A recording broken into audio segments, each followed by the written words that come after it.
Morning నన్ను దీక్ష మొదలు పెట్టకముందే పోలీసులు బలవంతంగా అరెస్ట్ చేసి ఔటర్ రింగ్ రోడ్ అవతలో ఉన్నటువంటి మహేశ్వరం పోలీస్ స్టేషన్కి తరలించారు. కానీ మీడియాలో వచ్చినటువంటి కథనాలు, అరెస్టు వార్తలు, విద్యార్థులు స్పందించి చైతన్యపూరి పోలీస్ స్టేషన్ ముట్టడించడం, రాష్ట్ర వ్యాప్తంగా విద్యార్థులు స్పందించిన నేపథ్యంలో ప్రజాస్వామ్య ప్రభుత్వం చెప్పుకుంటున్న కాంగ్రెస్ పర్మిషన్ కూడా ఇవ్వని నేపథ్యంలో విద్యార్థుల ఒత్తిడి, మీడియాలో వచ్చిన కథనాల కారణంగా మళ్ళీ పోలీసులే ఇంటి దగ్గర జాగ్రత్తగా దించిపోవడం జరిగింది. ప్రస్తుతం నేను ఇంట్లో ఉన్నాను. ఇంట్లోనే ఆమరణ నిరాహార దీక్ష కొనసాగిస్తున్నాను. ఈ దీక్ష ఎన్ని రోజులైనా కొనసాగుతుంది, ఇంట్లోనే కొనసాగుతుంది. నేను ఎవరిని ఇబ్బంది పెట్టడం లేదు, శాంతి భద్రతలకు కూడా నేను ఆటంకం కలిగించడం లేదు. పోరాటం మాత్రం కొనసాగుతుంది. ముఖ్యంగా గురుకుల వాళ్ళకి ఈ యొక్క ఎన్నికల నేపథ్యంలో, పార్లమెంట్ ఎన్నికల నేపథ్యంలో ఆగమాగం పరీక్షలట్ని ఆగమాగం పెట్టిరు, తొందరగా పెట్టిరు, 3 జిల్లాలో పెట్టిరు. చివరికి వాళ్ళకు నియామక పత్రాల విషయంలో కూడా, వాళ్ళకు ఉద్యోగాలు ఇచ్చే విషయంలో కూడా గందరగోళాన్ని క్రియేట్ చేసి ఒక్కసారిగా 4 ఉద్యోగాలకు సంబంధించినటువంటి ప్రక్రియను కొనసాగించి ఒక్కొక్కరికి 4 ఉద్యోగాలు వచ్చినాయి, 3 ఉద్యోగాలు వచ్చినాయి, 2 ఉద్యోగాలు వచ్చినాయి.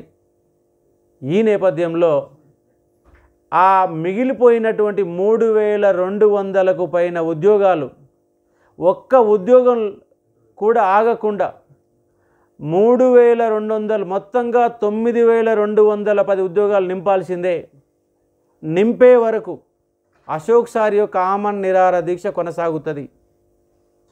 మళ్ళీ ప్రక్రియను మొదలుపెట్టండి. మొదలుపెట్టి డిఎల్ ఇచ్చేసి, జేఎల్ ఇచ్చేసి, పీజీటీ ఇచ్చేసి, టీజీటీ ఇవ్వాల్సిందే. మీరు కౌన్సిలింగ్ అనే ఒక ప్రక్రియను కనుక కొనసాగిస్తే, కౌన్సిలింగ్ని కొనసాగిస్తే 9210 మంది కౌన్సిలింగ్ పెట్టండి. కౌన్సిలింగ్ పెడితే డిఎల్ వారు డిఎల్ జాయిన్ అవుతారు, జేఎల్ వారు జేఎల్ జాయిన్ అవుతారు, పీజీటీ వాళ్ళు పీజీటీ జాయిన్ అవుతారు, టీజీటీ వాళ్ళు టీజీటీ జాయిన్ అవుతారు. ఒక్క పోస్టు కూడా మిగలదు. కాబట్టి 1:2లో ఉన్నటువంటి ఒక్క మార్కుతో కోల్పోయేటటువంటి బాధితులందరికీ న్యాయం జరుగుతుంది. ఆ బాధితుల పక్షాన నేను దీక్షలో ఉన్నా. మీకు న్యాయం జరిగే వరకు వదిలిపెట్టే ప్రసక్తి లేదు. అది వారం రోజులైనా 10 రోజులైనా నా దీక్ష కొనసాగుతుంది. ఆపే ప్రసక్తి లేదు. ప్రభుత్వంకి వెళ్ళి అధికారికంగా ఉత్తర్వులు వచ్చే వరకు ఇది కొనసాగుతుంది. గ్రూప్ 2లో కూడా కేవలం అవే పోస్టులతో, గ్రూప్ 3 అదే పోస్టులతో ఇవాళ ఉద్యోగాలు ఇచ్చారు, డేట్లు ఇచ్చారు. మీ గవర్నమెంట్ ఏమని చెప్పింది?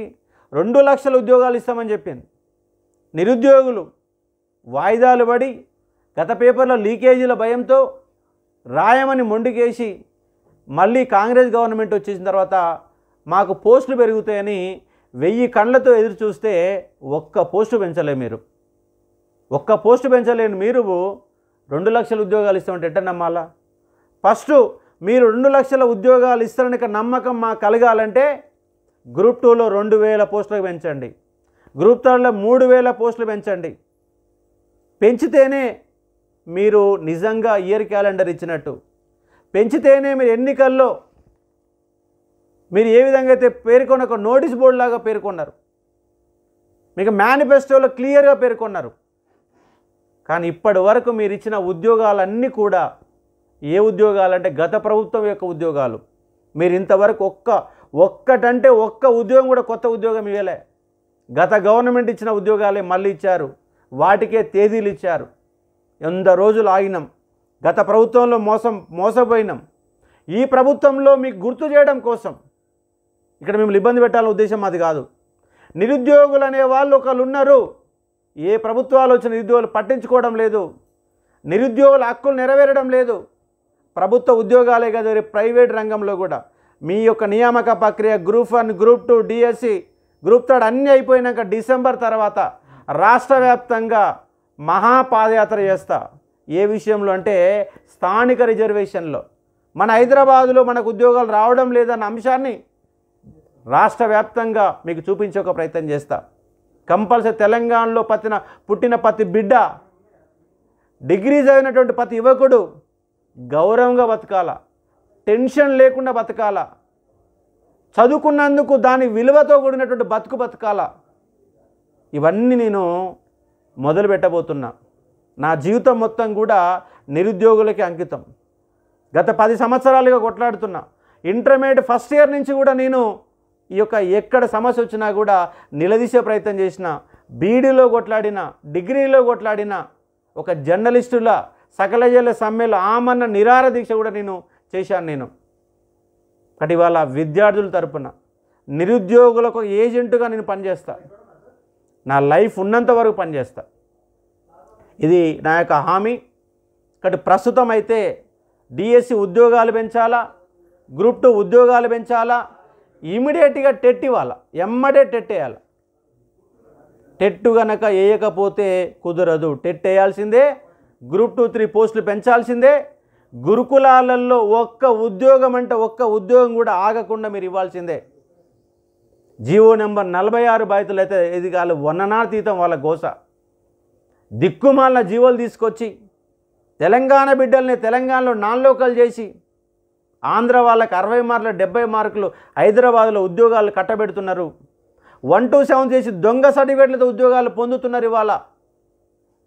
కాబట్టి వీళ్ళందరి తరపున నేను నిలబడుతున్నా. కాబట్టి ఈ యొక్క సమస్యల పరిష్కారం కోసం ఆమరణ నిరాహార దీక్ష మొదలుపెట్టినా అది ఆగదు. మీకు మంచిగా మేము లెటర్ పెట్టుకున్నాం. మాకు దీక్షకు పర్మిషన్ ఇవ్వండి లెటర్ పెట్టుకున్నాం. పర్మిషన్ ఇవ్వాల. సొంతంగా నా ఇంటికాడ దీక్ష మొదలు పెడతానికి ప్రయత్నం చేస్తే అక్రమంగా అరెస్ట్ చేశారు. హైదరాబాద్కు దూరంగా 40-50 కిలోమీటర్లు దూరంగా తీసుకుపోయారు. కానీ విద్యార్థి లోకం ఊకోలేదు, మీడియా ఊకోలేదు. మీరు ప్రజాస్వామ్యం అని చెప్పారు కదా, ఆ ప్రజాస్వామ్యమే మళ్ళీ నన్ను ఎట్లయితే తీసుకుపోయారో, ఎట్లయితే అరెస్ట్ చేశారో మళ్ళీ జాగ్రత్తగా ఇంట్లో దిగబెట్టారు. నా ఇంట్లో ఆమరణ నిరాహార దీక్ష కొనసాగుతుంది. నేను సమస్యలు పరిష్కారం అయ్యాక ఆగను. ఎవరు వచ్చి బతిమిలాడినా, ఎవరు మధ్యవర్తిగా మాట్లాడినా నొప్పుకోను. ఫైనల్గా నాకు కావాల్సిన సమస్యల పరిష్కారమే. ఆ పరిష్కారం కోసం కొట్లాడుతున్నా. నేను గురుకుల వాళ్ళకు, ముఖ్యంగా గురుకుల వాళ్ళు మొన్ననే వారం 10 రోజుల క్రితమే వాళ్ళకి నియామక ప్రక్రియ పూర్తి చేశారు. ఇంకా మీకు వాళ్ళకి పోస్టింగ్ ఇవ్వాల. కానీ ఇప్పటికీ మీ చేతిలోనే ఉంది. ఒక్క ఉద్యోగం ఖాళీ కాకుండా ఇవ్వడానికి మీ చేతిలో ఉంది. కౌన్సిలింగ్ పెడితే అలా అయిపోతుంది. కౌన్సిలింగ్ మళ్ళీ నిర్వహించండి. ఆల్రెడీ సర్టిఫికేట్ వెరిఫికేషన్ అయిపోయింది, ఇంటర్వ్యూలు అయిపోయినాయి, మార్కుల లిస్ట్ ఉన్నది. జిఆర్ఎల్ పెట్టండి. డిసెండింగ్ ఆర్డర్లో కౌన్సిలింగ్ పెట్టండి. ఒక్క ఉద్యోగం కూడా మిగలదు. కాబట్టి నేను మాట్లాడుతున్నా, ప్రభుత్వానికి అర్థమైతే, అధికారులకు అర్థమైతే, మీ రాజకీయ నాయకులకు అర్థమైతే అర్థం చేసుకోండి. మీరు ఏం చేస్తారో మాకు తెలియదు. నిరుద్యోగుల ప్రభుత్వం అని గొప్పలు చెప్పడం కాదు. నిజంగా మీకు చిత్తశుద్ధి ఉంటే, మీది కాంగ్రెస్ గవర్నమెంట్ నిజంగా నిరుద్యోగుల ప్రభుత్వం అయితే, మీది నిజంగా ప్రజాప్రభుత్వం అయితే తక్షణమే స్పందించండి. స్పందించకపోతే నేను విద్యార్థుల తరపున ఇవాళ కాదు ముందు కూడా మీకు ముచ్చెమటలు పడతాయి కంపల్సరీ. ఇవాళ నన్ను చూసి రాష్ట్ర వ్యాప్తంగా రేపు విద్యార్థి లోకం మొత్తం ఆమరణ నిరాహార దీక్షలు మొదలు పెడితే మీరు ఏడుంటారో చూసుకోండి. ఇప్పటికీ గురుకులాల వాళ్ళు చెప్తున్నా, మీరు 3,200 మంది ఉన్నారు. 1:2 లిస్టులో ఉన్నవారు 6-7 మంది ఉన్నారు. ప్రతి ఇల్లుని నిరాహార దీక్ష కేంద్రం చేయండి. ఎందుకు దిగిరాదు ప్రభుత్వం? ప్రతి ఇంట్లో పూలమాల వేసుకోండి. నేను ఎట్లయితే కూర్చున్నానో, నా ఇంట్లో ఎట్లయితే కూర్చున్నానో నీ ఇంట్లో నువ్వు కూర్చో, పూలమాల వేసుకో, 2 నిమిషాల వీడియో తీయి, వాట్సాప్లో పెట్టు, ఫేస్బుక్లో పెట్టు, ఇన్స్టాగ్రామ్లో పెట్టు. అట్లా 6-7 మంది కనుక మీరు సోషల్ మీడియాని ఇలా వాడుకుంటే ప్రభుత్వం దిగొస్తుంది, మీ కాళ్ళ కాడికి వస్తుంది, ఉద్యోగాలు ఇస్తుంది. కాబట్టి ఉద్యోగాలు వచ్చిందాక నేను ఆపను. మీరు కూడా మొదలు పెట్టండి. మొదలు పెడితే కంపల్సరీగా మీకు న్యాయం జరుగుతుంది అని ఘంటాపదంగా చెప్తున్నా. డిఎస్లో ఎన్ని పోస్టులు అండి? స్కూల్ అసిస్టెంట్ ఉన్నది ఒక్కొక్క రిజర్వేషన్లో 0, 1, 2 ఏ సబ్జెక్టులో 4-5 ఉద్యోగాలు ఏడ లేవు. మీరు ఏ ఖాళీలు గుర్తించకుండా 2 లక్షల ఉద్యోగాలు ఎట్లా ఇస్తామని చెప్పారు? ఇప్పుడు 4-5 వేల ఉద్యోగాలకే మీరు నానా ఇబ్బంది పడుతున్న మీరు 2 లక్షల ఉద్యోగాలు యాడిస్తామని చెప్పేసి మీరు ఎట్లా హామీలు ఇచ్చారు? హామీలు అమలు చేయండి.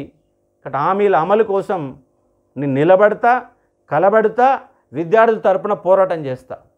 ఈ ప్రభుత్వమే కాదు, ఏ ప్రభుత్వం వచ్చినా నిరుద్యోగుల పక్షాన్నే నిలబడతా. మీకు ఆల్రెడీ అర్థమై ఉంటుంది. చాలామంది కొంతమంది అశోక్ సార్ ఆయన ఏదో చేయడం కోసం చేస్తున్నాడని చెప్పేసి అపవాదు కూడా వేస్తున్నారు. నేను నికార్సైన వ్యక్తిని, ఒక కమ్యూనిస్టు బ్యాక్గ్రౌండ్కి వెళ్ళి వచ్చిన వ్యక్తిని, ఒక ఎస్ఎఫ్ఐ స్టూడెంట్ ఆర్గనైజేషన్లో పనిచేసిన వ్యక్తిని, ఒక ఊర్లోకి వెళ్ళి వ్యవసాయాన్ని పొలాన్ని దున్ని వచ్చినటువంటి వ్యక్తిని, గవర్నమెంట్ స్కూల్లో చదువుకున్న వ్యక్తిని, ఎక్కడ ప్రైవేటు మెట్లెక్కల, ఇంటర్మీడియట్లో, ప్రైమరీ స్కూల్లో, హై స్కూల్లో, గవర్నమెంట్ జూనియర్ కాలేజీలో, గవర్నమెంట్ డిగ్రీ కాలేజీలో టాపర్గా వచ్చిన వ్యక్తిని, ఉస్మాన్ యూనివర్సిటీలో పిహెచ్డి చేసుకున్నటువంటి వ్యక్తిని. నేను 20 సంవత్సరాలుగా జర్నలిస్టుగా పనిచేస్తున్నాను, సమాజాన్ని అధ్యయనం చేస్తున్నాను. ఈ సమాజం కోసం నేను కంపల్సరీ పాటుపడతా. కొన్నిసార్లు నేను ఈ యొక్క ఆలోచనలతో నైట్ కూడా నిద్రలు కూడా పోకున్న ఒక వ్యక్తిని. నేను సవాల్ చేస్తున్నా, మీ రాష్ట్ర ప్రభుత్వం నాకు 50 కోట్లు ఇవ్వండి, రాష్ట్రం మొత్తం ఉచితంగా ఆన్లైన్ విద్య ఇస్తా. ఎన్ని రకాల స్కిల్ డెవలప్మెంట్ ప్రోగ్రాములు ఉన్నాయో అన్ని రకాల స్కిల్ డెవలప్మెంట్ ప్రోగ్రాం పెడతా. ఒక బీటెక్ చేసిన వాడికి నాకు ఉద్యోగం ఎందుకు రావట్లేదో చెప్పి వాడు ఏం చదవాలో నిరూపిస్తా. మీ స్కిల్ డెవలప్మెంట్ ప్రోగ్రాం పెడితే తెలంగాణ బిడ్డలు, రాష్ట్రమే హైదరాబాద్ మొత్తంలో తెలంగాణ బిడ్డలే కనబడతారు. కొంత లాంగ్వేజ్ స్కిల్స్, కొంత టెక్నికల్ స్కిల్స్ ఇవన్నీ నేర్పిస్తే ఏ నిరుద్యోగి కూడా నాకు గవర్నమెంట్ ఉద్యోగం కావాలని కోరడు. వాడి సమర్థత ఆధారంగా ఉద్యోగం వస్తుంది. వాళ్ళకి కావాల్సిన స్కిల్స్, సబ్జెక్ట్ ఉన్నది, నాలెడ్జ్ ఉన్నది, అవగాహన ఉన్నది, కానీ లాంగ్వేజ్ స్కిల్స్ లేవు, టెక్నికల్ స్కిల్స్ లేవు. ఇవన్నీ నేర్పియండి. ఏం బాధ్యత కాదా ప్రభుత్వానిది? వేల కోట్ల రూపాయలు రాత్రికి రాత్రి జీవోలు తీసుకొస్తారు. ఒక గురుకుల వాళ్ళకి జీవో ఎందుకు తీసుకురారు? ఒక గ్రూప్ 2 పోస్ట్ ఎందుకు పెంచారు? నిరుద్యోగులంటే అంత చిన్న చూపా? నిరుద్యోగులంటే చిన్న చూపు కాదు, నిరుద్యోగులే మీ బతుకులు మారుస్తారని మీకు నిరూపించే ఒక ప్రయత్నం చేస్తా. ఓ నిరుద్యోగ యువత, మీరు గనక కలిసికట్టుగా 1,00,000 మంది ఒక్క దగ్గర చేరగలిగితే ఏ ప్రభుత్వమైనా దిగురమ్మంటే దిగొస్తుంది. మనలో నిరుద్యోగులలో ఐక్యత లేదు. ఐక్యత లేనంత కాలం ఈ ప్రభుత్వాలు ఇట్లనే ఆటలాడుతాయి.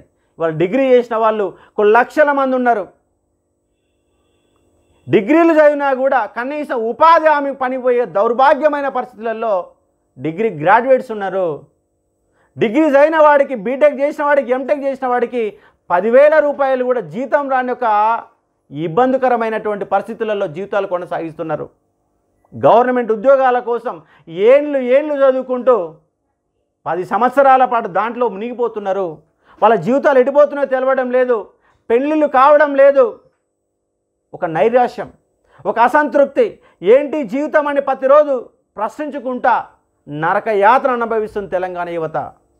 కాబట్టి తెలంగాణ యువతలో కంపల్సరిగా మేల్కొల్పాలా, తెలంగాణ యువతను ముందుకు నడపాలా, వాళ్ళల్లో ఒక చైతన్యం తీసుకురావాలా, వాళ్ళ టెక్నికల్ స్కిల్ నేర్పాలా, వాళ్ళకు లాంగ్వేజ్ స్కిల్స్ నేర్పాలా.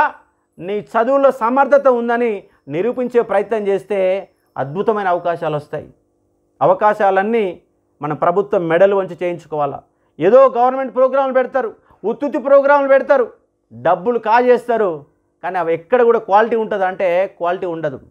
కాబట్టి నాకు ఇవ్వండి, 50 కోట్లు ఇవ్వండి, రాష్ట్రంలో ఉన్న 20 లక్షల యువతకు నేను మీకు స్కిల్స్ నేర్పించి నేను చూపిస్తా. ప్రతి రూపాయి మీ ఖర్చుతో సహా మీ ప్రతి రూపాయి మీకు చూపిస్తా, లెక్కలు చూపిస్తా, నిరుద్యోగులు అంటే ఏంటో మీకు చూపిస్తా మీకు. కానీ ఎవ్వరికి చిత్తశుద్ధి లేదు, మంత్రులకు అవగాహన ఉండదు, ఏం చెయ్యాలో చెప్పరు. ఐఏఎస్ ఆఫీసర్లు మూర్ఖంగా ఇష్టారాజ్యంగా మేము ప్రపంచంలో మేధావులను తప్ప ఇంకెవరు లేరు అన్నట్టు దిక్కుమాల జీవోలు తీసుకొచ్చి వ్యవస్థను మార్చే ప్రయత్నం చేస్తారంటే చెయ్యరు. ఈ వ్యవస్థ మారదు, ఎవడు బతుకు వాడిది అన్నట్టుగా, మాకేంటి సంబంధం అన్నట్టుగా చదువుకున్నటువంటి ఐఏఎస్ ఆఫీసర్లు, ఐపీఎస్ ఆఫీసర్లు, గ్రూప్ 1 ఆఫీసర్లు ఇవాళ మూర్ఖులుగా ప్రవర్తిస్తున్నారు. ఏ ఒక్క రోజున గవర్నమెంట్ స్కూల్ పోయారా? గవర్నమెంట్ స్కూల్ మార్చే ప్రయత్నం చేసిరా? నిరుద్యోగుల సలహాలు ఇచ్చారా? చెయ్యరు. ఎందుకంటే నీకు ఉద్యోగం వచ్చింది, నువ్వు దర్జాగా సంపాదించుకున్నావు. అవినీతి సొమ్ము దిగమింగుతున్నారు రాజకీయ నాయకులు, అధికారులు కలిసి ఇవాళ సమాజాన్ని విచ్ఛిన్నం చేస్తున్నారు. ఇక్కడ సమాజాన్ని మార్చాల్సిన అవసరం ఉన్నది. ఓ నిరుద్యోగ యువత కలవండి, కలిసికట్టుగా చేయి కలపండి, కష్టపడండి, పుస్తకాలని మొత్తంగా నమిలి తిన్నట్టుగా చదవండి, టెక్నికల్ స్కిల్స్ నేర్చుకోండి, ఇంగ్లీష్ లాంగ్వేజ్ స్కిల్స్ నేర్చుకోండి. ఎందుకు మారదు నీ బతుకు? నీ బతుకు నీ చేతుల్లోనే ఉంది. ఇక్కడ మనందరం కలవాలా, మారాలా, వ్యవస్థని మార్చాలని నేను చెప్పే ప్రయత్నం చేస్తున్నా. కాబట్టి దీనిలో భాగంగా ప్రతి నిరుద్యోగ యువతలో చైతన్యం కల్పించి మీ అందరిని ఏకం చేసి ప్రభుత్వాల మెడలు వంచి మన స్కిల్స్ నేర్చుకుందాం, ఈ వ్యవస్థను మార్చే ప్రయత్నం చేద్దాం. ఇక్కడ నా ఆమరణ నిరాహార దీక్ష కొనసాగుతుంది. రాష్ట్రంలో ఉన్న ప్రతి నిరుద్యోగి ఇవాళ నాకు మద్దతు నిలబడండి, నేను మీ మద్దతుగా ఉంటా. ఈ వ్యవస్థలో నా వంతు ఎంత ప్రయత్నం చేయాలో అంత ప్రయత్నం చేస్తా. ఇవాళ నేను సవాల్ చేస్తూ ఉన్నా, నేను సంపాదించే ప్రతి రూపాయిలో 50% ఈ సమాజం కోసం ఖర్చు పెట్టడానికి సిద్ధంగా ఉన్నా. నేను పెద్దగా సంపాదించింది ఏం లేదు, కానీ ముందు కనుక సంపాదిస్తే ఈ నిరుపేద విద్యార్థుల కోసం, నిరుద్యోగుల కోసం నేను ఖర్చు పెడతా. అట్లా ముందుకు రండి, ఈ వ్యవస్థను మార్చుకునే ఒక ప్రయత్నం చేద్దాం. నా నిరాహార దీక్ష కొనసాగుతుంది. సమస్యలు పరిష్కారం అయ్యి వదిలిపెట్టేది లేదన్న అంశాన్ని ఇక్కడ మీకు స్పష్టంగా చెప్పదలుచుకున్నా. Thank you.